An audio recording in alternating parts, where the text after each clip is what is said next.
እኔ ማለት ነው በጣም ሀገሯን ከምትወድ ሀገሯን በጣም በፍቅር ከምትወድ ሴት አንዷ እኔ ነኝ። ማት ሰው ሊሰደድ አይገባም የምል ሴት ቢኖር እኔ ነኝ። ሰው መሰደድ አለበት እዚች ሀገር ላይ ሊኖር አይገባም የምል ሴት ደግሞ ሁሉ እኔ ነኝ። መንግስት ወይ ግደለን በቃ ማለት በቃ እንዲሰችት አርገ ህይወታችን እንዲመስቀልቅልቅል አርገ ማለት ህይወታችን ለምን አጨርሰንም በቃ አንዴ መተ በመሳሪያ ሁላችንንም እንዲ በቃ የለም በቃ መከራችን አብዝተን መከራችን ከመታበዘው ለምን አገለንም ለምን ምን አይነት ህይወት ነው እያኖርከን ያለው? ግን ምን አይነት መንግስት ነው የመጣው?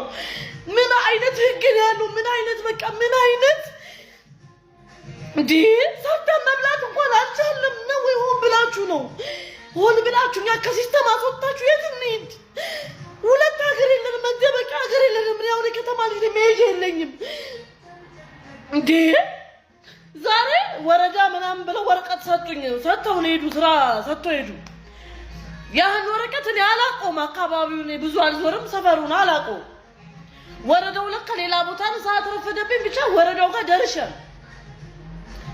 እኔ በዚህ 2 አመት ውስጥ 5-4 ንግድ ቤት ነው የዘጋሁት። በዚህ 2-3 አመት ውስጥ ማለት ነው ቃቅቶኝ ማለት ነው። አሁን ደግሞ እዚህ ርቼ እንግዲህ መሀል አስፋልት ላይ ነው የኔ መጠጥ ቤት ያለው፣ አስፋልት ዳር ላይ ነው። ድምፅ ብክለት ብለው ቤቱ እንዲታሸግ ወስነናል አሉ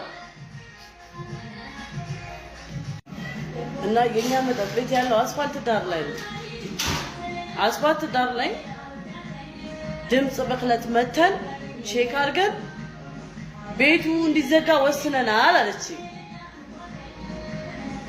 እኔ ጋር መኖሪያ ቤቶች ምናምን የሉም። እኔ ያለሁበት አስፋልት ዳር ላይ ነኝ ያለሁት። ይወስኑ ችግር የለውም።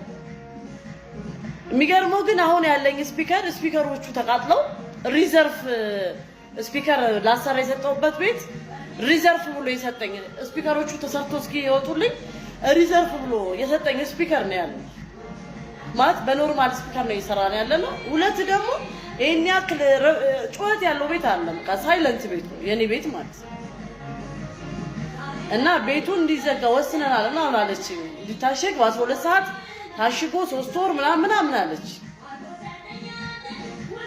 እኔ ጃኒ ሌላ ኢትዮጵያ ያለው ሌላ ሀገር እጄ ተሰድጄ እየኖርኩ ይመስለኛል አንዳንዴ። በዚህ ሰዓት ስራ የሚባል ምንም ነገር ነው የሌለው።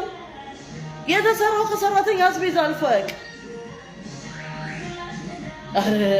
አረ ግደሉን በቃ